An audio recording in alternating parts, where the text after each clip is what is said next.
News में अक्सर हम पढ़ते हैं GDP, GNP, circular flow of income, market price, factor cost, but आखिर ये हमारी नेशनल इनकम से रिलेटेड कैसे और हमें कैसे फर्क पड़ेगा।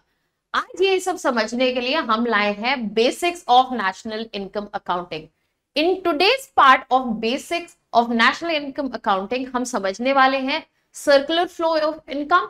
We will also understand market price, factor cost, nominal price, current price, constant price, etc. So let us start with today's basics of national income accounting. सबसे पहली चीज जो हम पढ़ने वाले हैं वो है सर्कुलर फ्लो ऑफ इनकम।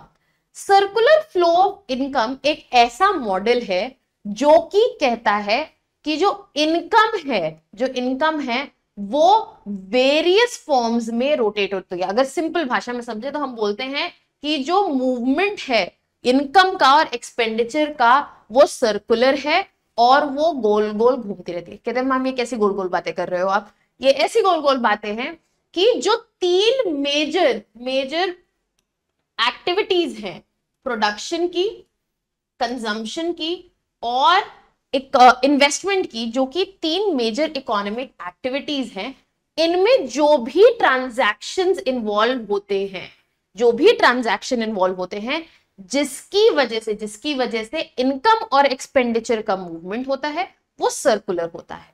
अब यहां पर इस चीज को समझने के लिए हम एक डायग्राम देखते हैं जिससे हमें क्लैरिटी मिलेगी। हमने जो यहां पर इकोनॉमी देखी है, यहां पर जो हम इकोनॉमी का एग्जाम्पल ले रहे हैं वो एक छोटी इकोनॉमी है, दो सेक्टर्स की इकोनॉमी। इसमें एक हाउस होल्ड है, फर्म्स है। बहुत सिंपल समझने के लिए हमने इसको सिंप्लीफाई किया कि सर्कुलर फ्लो ऑफ इनकम होता कैसे। तो अब जो हाउस होल्ड है वो फैक्टर सर्विसेज देते हैं किसको? फर्म्स को। कैसी फैक्टर सर्विसेज देते हैं? जैसे कि लैंड, लेबर, कैपिटल, एंटरप्रेन्योरशिप, ये फैक्टर सर्विसेज दे रहे हैं। अब इसके बदले इन्हें फैक्टर पेमेंट्स मिलेंगी। तो जो हाउस होल्ड का इनकम है, फैक्टर पेमेंट्स, वो फर्म्स का एक्सपेंडिचर है, बट घूम तो यहीं पर है। अब ये फर्दर घूमेगा कैसे?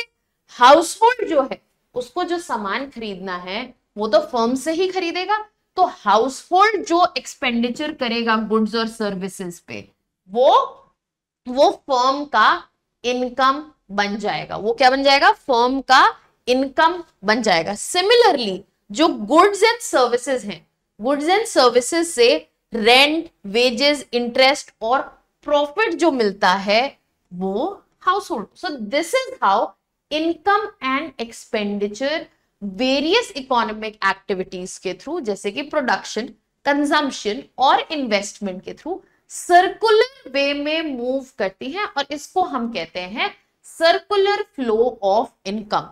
इस पर्टिकुलर मॉडल के थ्रू मनी और साथ ही साथ गुड्स एंड सर्विसेज जो है वो ऑपोजिट डायरेक्शन में फ्लो करेंगे, बट होंगे सर्कुलरी। इसको फिर से समझते हैं। जैसे कि गुड्स एंड सर्विसेज का मूवमेंट कहाँ है? गुड्स एंड सर्विसेज का मूवमेंट है फर्म से हाउस होल्ड की तरफ, बट मनी का मूवमेंट कहाँ है? हाउस होल्ड से फर्म की तरफ। जब हाउस होल्ड सामान खरीद रहे तो गुड्स उनके पास आएंगे और उसके लिए जो पैसे दे रहे हैं वो फर्म्स के पास जाएंगे। तो जो गुड्स है वो एक तरफ और मनी जो है वो दूसरी तरफ। इसीलिए हम कह रहे हैं इस मॉडल में जो मनी और गुड्स एंड सर्विसेज का मूवमेंट होता है वो ऑपोजिट होता है। सिमिलरली इसमें जब हम सेक्टर्स बढ़ाते जाएंगे तो यहाँ पे प्रोसेसेस वो तीन ही रहेंगे, प्रोडक्शन, कंजम्पशन और इन्वेस्टमेंट। यहाँ पर रोल्स चेंज होते जाएंगे। With this we'll move to the next basic that we are going to cover today, that is domestic economic territory. Domestic economic territory एक ऐसा ज्योग्राफिकल एरिया है जो कि एडमिनिस्टर होता है उस पर्टिकुलर कंट्री की गवर्नमेंट से। यहां पर हम ले रहे हैं गवर्नमेंट ऑफ इंडिया। एक ऐसा एरिया जो वो पर्टिकुलर गवर्नमेंट जो है देखती है, एडमिनिस्टर करती है, और उस एरिया में फ्री मूवमेंट हो सकता है उस कंट्री के लोगों का, गुड्स का और सर्विसेज का। सो उस एरिया में person, good and capital can circulate freely. यहां पर अगर हम इंडिया का कॉन्टेक्स्ट लें तो गवर्नमेंट ऑफ इंडिया वो एरिया एडमिनिस्टर करेगी और उस एरिया में गुड्स, पीपल, कैपिटल का मूवमेंट फ्रीली होगा। वो ऐसा कोई भी एरिया हो, चाहे वो ज्योग्राफिकली मेन लैंड में है या फिर नहीं, उसको हम डोमेस्टिक इकोनॉमिक टेरिटरी में काउंट करेंगे। इसके एक बहुत अच्छा एग्जाम्पल है एम्बेसीज। एम्बेसीज जो इंडिया के बाहर है। Let's just say India has an embassy in US, that is the domestic economic territory of India. India के जो एयर बेसिस है वो डोमेस्टिक इकोनॉमिक टेरिटरी में काउंट होगा। यहां से अक्सर क्वेश्चंस आते हैं बहुत सारे कॉम्पिटेटिव एग्जाम में, और स्टूडेंट्स जस्ट बिकॉज इसका फंडामेंटल क्लियर नहीं है बहुत कंफ्यूज रहते हैं। सिमिलरली ये टर्म बहुत ज्यादातर यूज होता है न्यूज़पेपर में अपने नेशनल इनकम को एक्सप्लेन कर लीजिए। So I hope we have clarity है, हमें यहाँ पर क्लैरिटी मिल गई है। On this note let's move to the next topic. अब हम समझने वाले हैं मार्केट प्राइस और फैक्टर कॉस्ट के बारे में। सबसे पहले स्टार्ट करते हैं हम मार्केट प्राइस से। जैसा कि इसका नाम ही खुद सजेस्ट करता है, ये वो प्राइस है जिसपे गुड मार्केट में आपको मिलेगा। ठीक है, आप जो सामान खरीदने गए हैं मार्केट में, ये वो प्राइस है जो आपको मार्केट में देना पड़ेगा उस सामान को खरीदने के लिए। सो this is that price that consumer page for the product when he is buying from the seller. Ma'am ये तो हमें पता है, बट इसमें दो तीन कंपोनेंट्स हैं जो आपको पता होना चाहिए। We'll discuss that once we have understood the factor cost also. Factor cost क्या है? फैक्टर कॉस्ट वो कॉस्ट है जो कि फैक्टर ऑफ प्रोडक्शंस पे इनकर होता है जब हम कोई गुड्स या सर्विसेज बना रहे हैं। फॉर एग्जांपल, मुझे ये बॉक्स बनाने के लिए जो फैक्टर्स ऑफ प्रोडक्शन लगे, फैक्टर्स ऑफ प्रोडक्शन हमारे चार हैं, land, labour, capital and entrepreneur. ठीक है, उस पे जो हमारा कॉस्ट लगा, लेट्स जस्ट से लैंड 1 रुपए की, लेबर 1 रुपए का, कैपिटल 1 रुपए की और एंटरप्रेन्योर 1 रुपए। सिंप्लीफाई करने के लिए, ऐसा होता नहीं है, आपको समझाने के लिए। तो इसका cost of factors of production का कॉस्ट क्या रहा? We had 4 rupees, right. अब ये जो कॉस्ट है इसको हम कहेंगे फैक्टर कॉस्ट। क्या कहेंगे? इसको हम कहेंगे फैक्टर कॉस्ट। ठीक है, फैक्टर कॉस्ट में हमें क्लियरली पता होना चाहिए यहां पर अभी कोई इनडायरेक्ट टैक्स नहीं लगा है। ठीक है, अभी सिर्फ हमने उस चीज का पैसा जोड़ा है जो फैक्टर्स ऑफ प्रोडक्शन का है, तो यहां पर कोई इनडायरेक्ट टैक्स नहीं लगा है, राइट। और यहां पर जो सब्सिडी मिलती है गवर्नमेंट ने, मान लो मुझे इसमें कोई सब्सिडी दी है, सब्सिडी मुझे मिली है इसके प्रोडक्शन में, तो वो तो इंक्लूड हो जाएगी, राइट। तो इसके बेसिस पे हम समझेंगे फैक्टर कॉस्ट और मार्केट प्राइस में क्या डिफरेंस होता है। जो मार्केट प्राइस है हमारा, मार्केट प्राइस हमें तब मिलता है जब हम फैक्टर कॉस्ट में इनडायरेक्ट टैक्सेस को ऐड कर देते हैं और सब्सिडीज को माइनस कर देते हैं। जो सब्सिडीज मिली हैं वो हम फैक्टर कॉस्ट में से हटा देंगे क्योंकि वो कॉस्ट में से कम हो जाएगी प्रोड्यूसर के लिए भी, और जो इनडायरेक्ट टैक्स लगेगा वो तो हमें ऐड करना पड़ेगा ना मार्केट में बेचने से पहले। सिमिलरली अगर हमें फैक्टर कॉस्ट जानना है मार्केट प्राइस से, मान लो हमें मार्केट प्राइस दिया हुआ है और हमें फैक्टर कॉस्ट जानना है, तो हम कैसे कर सकते हैं इसको?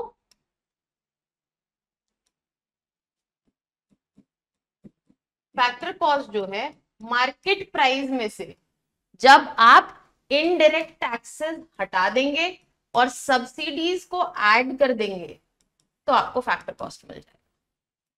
ये तो हो गई इक्वेशंस, बट सिंपल सिर्फ समझने के लिए फैक्टर कॉस्ट क्या है? फैक्टर ऑफ प्रोडक्शंस को यूज करने का जो कॉस्ट लगा है वो फैक्टर कॉस्ट है। उसमें इनडायरेक्ट टैक्सेस ऑब्वियसली इंक्लूड नहीं होंगे। जो सब्सिडी गवर्नमेंट से मुझे मिली है उसको प्रोड्यूस करने के लिए उसका अमाउंट मैं हटा दूंगी। मार्केट प्राइस में जो कि मैंने अमाउंट हटा दिया है सब्सिडी से, मान लो मैंने यहाँ जो कैलकुलेशन की थी 4 रुपए से, ठीक है, अब मुझे सब्सिडी 1 रुपए की मिली तो 3 रुपए का हो गया। अब मैं जब मार्केट में उसे बेचने जाऊंगी तो 3 रुपए पे इनडायरेक्ट टैक्स लगाऊंगी तो मुझे मार्केट प्राइस मिल जाएगा।